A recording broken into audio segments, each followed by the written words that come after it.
жақсы болып кетсін, жардам беріледі. Атам жақсы көреді.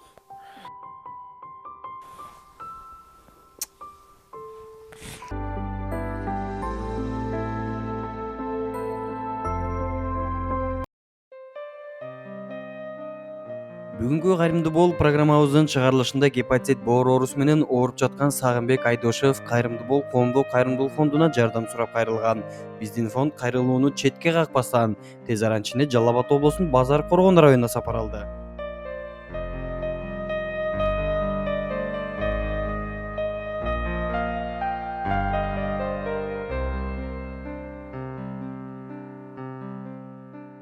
Азыркы учурда Сагынбек Айдошев Базар Коргон районунун ооруканасында жатат.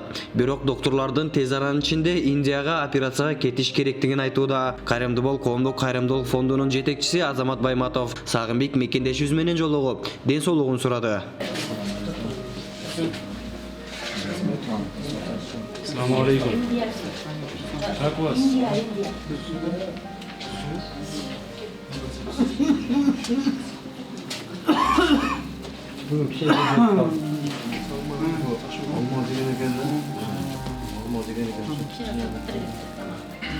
Саған Құдай бұйырса бар жақсы болып Құдай бұйырса жаратқан сат дүниеге бір жаратушы болмақ ұстанам енді сынолог болып тұрады екен саған осы әрекет қылауыз Құдай бұйырса әрекет қылауыз жаратқан берген затына шыпа берсін.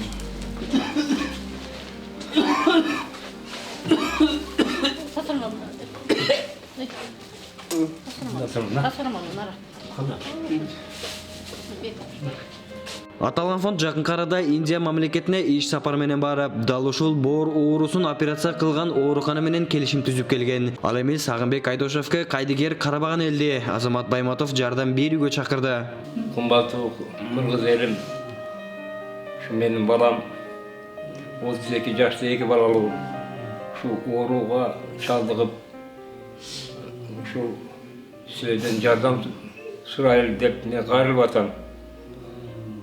Эми шипасын берсе Кудай кааласа, менин балам жакшы болуп кетсе, şu elge kul olup işleri деген bir nemeni айтайын. Elime razımın. O Kırgızstan bu mekendeşlerge o şakta birge yürü neme Rusya'dakiler özünün internetten görüp alıp çılabay zvanit kılıp atsak, akça jönep atsak, kanda den soluğu, jakşı Kudayga şükür. Emi Esalaman barıp gelse, gülüp caynap gelse bunu gül bilen toz balabız dedi dostlar aysadan. Endi Kuday kalırsa işte dasturxan jayıp elge razılığın aytayın деп атам. Жараткан тилегиңди кабыл кылсын. Ооба. Кудай жаратты Кымбаттуу элим, силерди азыркы абыктуу жаштарына чуркагандарына миң марта ыраазымын. Миң жолу айрылсам аз.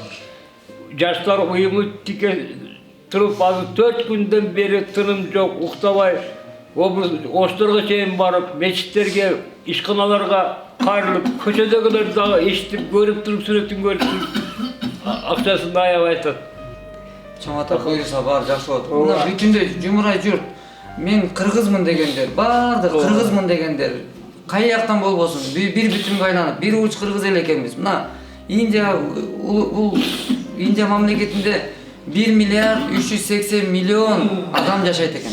Биз 6 миллион эл бир кичинекей айылдан эле бир санын түзөт экенбиз. Ошон үчүн келиңиз, кичинекей бир уч элде бир гана нерсе керек экен, ынтымак, биримдик керек, урматтуу мекендештер.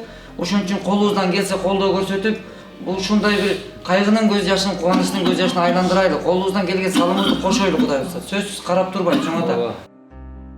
Андан тышкары Азамат Байматов Американын Пенсильвания штатынын Филадельфия шаарында эмгектенген кыргыз мигранттар жөнөткөн 2000 акш долларын Сагынбек Айдошевдин эсебине которду. Бул чет өлкөдө эмгектенип жүргөн мекендештерибиз жалпысынан 4300 акш долларын жөнөткөн. Ал эми 2000 акш доллары болсо Аделина Токтогазиевага жумшалса, калган 300 акш доллары муктаж болгон жарандарга жумшалмакчы. Ушул Америкадагы мекендештерге дагы жана башка дүйнө кыргыздарында барысына Италия, Германиядагы жүргөн менен четте жүргөн бир туугандар, мына сиздерден келген аманаттар мына ушундай чыныгы кыйналып турган бир туугандарыбызга жеткизүү аракетиндебиз. Эч кимге кыянат кылдырбастан. Анан ушул жерде азыр чоң ата Америкадагы мекендештерибиз бар. Жолдо жанагындай бир жүк ташуучу машина айдаган. Ошол жакта бир туугандарыбыз ынтымакташ чогултуп бизге акча жөнөтүшкөн. Ошол акчанын 2000 долларын сиздерге бияка бир тууганыбызга бөлүп неме кылдык. Эртең Кудай буйрса сиздерге неме кылабыз. Ошол Америкадагы мекендештерден 4300 доллар келген. 4300 доллардан 2300 доллары Аделинага. Анын Аделинага деп которулганда биз аларга сурандык. Биякадагы жарымысын бөлөйлү, анткени эртерээк тез арганын ичинде экөөнү тең алып кетүү 29-уна жеткизбей деле алып кетиш керек экен. Кудай буйрса анан ушул бүттүк ушул мекендештерди да чакырып кылат элек. Келиңиз, урматтуу мекендеш. Бүгүнкү күнү биз бүгүнкү турган акыбалда турабыз, бирок эртеңки кандай акыбалда каларыбызды билбейбиз эч кимибиз. Ошон үчүн колубуздан келсе, мына бир тууганыбызга колдон келген, колдоону көрсөтөйлү. Бул жерде турган мынакей бул бир тууганыбызда колунан келген салымын кошом деп биз менен биргеликте Сооптагы сапарында сиздер да биз менен сапарлаш болуңуздар. Ушул жерде канчалаган бир туугандарыбыз чуркап жүрөт. Ошол өтүнүч катарында айтар элем. Эгерде ушундай бир тууганыбыз кыйналып атат деп баягы жардам сурап эшигиңизди каккан болсо, ушул бир туугандары ошолордун жүрөгүн оорутпасаңыздар. Эгер колдоо көрсөтпөсөңүздөр, жылуу сөз сүйлөп койсоңуздар. Мына донор иниси. Мына ошол кече күнү Индияда дагы ушул суроо эме боюнча да сүйлөштүк. Бир боорун берген, бир эле кыргыздар, кыргыз улутунда көбүрөөк экен. Бул нерсе менен бир чети бизде көбүрөөк болуп аткандыгы өкүндүрөт. Экинчиден, багы кыргызда улуу сөз бар да, бир боор бир тууганым деген. Бул кыргыздар сөзүн далилдеп жашап келет экенбиз. Сөзүбүздү далилдеп жашайт экенбиз. Ошон үчүн ушул сага да рахмат бир тууган. Алла разы болсун, Кудай буйрса баары жакшы болот. Буйрса жакшы болот. Алла таала бергенди артынан шифа берсин.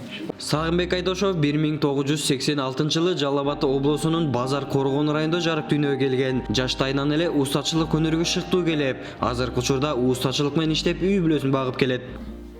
Улум Сагынбек 1986-жылы туулган, августта. 5-август. Балам жакшы, кечикпей, колунан бар жок келет, жакшы эле. Ата-энеге, бир туугандарына күйүмдүү, элине 6 ай болду да, 6 айдан бери ушул акыбалдабыз. Аяка барабыз, бияка барабыз. Такыр эмеси болбоду. Эми ооруганда биз баарыбыздын жүрөгүбүз ооруду да балам. Жакшы болуп калса экен деп, аяк бияка бардык. Көрсөтпөгөн жерибиз калбады. Битте уш бала бакчы деди бизди. Ушу кыргыз элиме мен ыраазымын. Ушу балдар чуркап атат экен жаш уюмдар. Ушуларга мен Алладан ыраазычылыгымды берем мен дагы.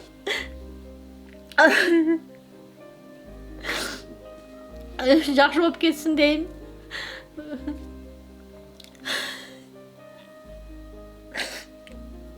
Ооруганда ушу бала чакасынын пешенесинде эле жүрбөйбү деп, бар нерсени ойлойт экенсин да. Жакшы болуп калсын деп качандан бери ушу 6 айдан бери аракет кылып атабыз, аяка бияка чуркап. Ушу кыргыз элиме мен суранат элем, ушу балам жакшы болуп калсын, кичине жардам кылгыла деп. Сагынбек мекендешибиз азыркы учурда сүйүктүү жар жана бир уул, бир кыздын бактылуу атасы. Азырет баласы 4 жашта болсо дагы атасынын абалын түшүнүп, жардам сураганын көргөн адамдын жүрөгү кыйлайт. Атам жакшы көрөм. Атам жакшы болуп чыксам. Сагынбек мекендешибизди үй бүлөсү эле эмес, кошуналары, жалпы айыл журту кайдыгер карабаган мекендештерди жардам берүүгө чакырат. Чурека биздин көчөнүн аксакал атабыз болот. Ушу бир кыз, 2 уулу бар. Ушу укабыз сабын колунан көбүрө төгүлгөн уста, бар жок колунан келген. Бирөөгө бир тике карап жаман сүйлөгөн. Ушу жакшылык кылса, ушунчалык жаны менен жардам берген. Ушундай балабыз эле, укабыз эле. Эми ушундай дартка чалдыгып калды. Билайм ушу Аллабыз шифа берсин. Мына кыргыз элибиз бар экен. Бардык жерде кыргыздар азыр көтөрүлүп, бардык ушул сагындын ден соолугун тилеп жардам колун созуп атышат. Рахмат ушу кыргыз элиме. Кыргыз элим бар болсун дайым. Ушундай оорулар азайсын, ушундай жигиттерибиз жакшы болуп кетсин. Дагы ушу элдерден суранат элем, ушу жардам берип атасыңар, дагы ушу жардам бергиле. Укпагандар угуп, ушу балабызга жардам бергиле. Алла ушу шифасын берсин. Биз ушуну тилеп отурабыз, көчөбүз бардыгыбыз. Айыл тилеп атат, кыргыз эли тилеп атат. Илайым шифасын берсин. Ак жол мына азыр сапар алдында турат. Аман эсен барып, ушу дартынан сакайып келсин. Ушул алып кетип аткан балдарга дагы чоң рахмат. Ошо Индия элине да рахмат. Ушундай элдерге шифа берип аткан. Илайым ушундай колдору дарт көрбөсүн. Ушундай врачтарыбыз көбөйсүн. Рахмат бардыгына ушу жардам бергендерге.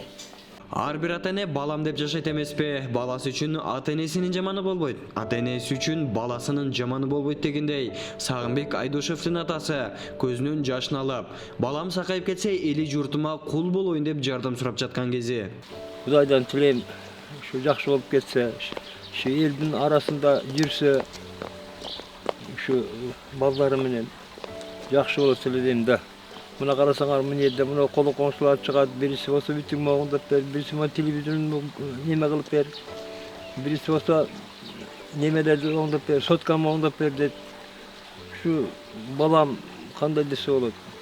Кудайдан шунчалык немеси бар экен дейм да. Эч нерсеге окуган эмес, бир көрдү өзү кыла берет.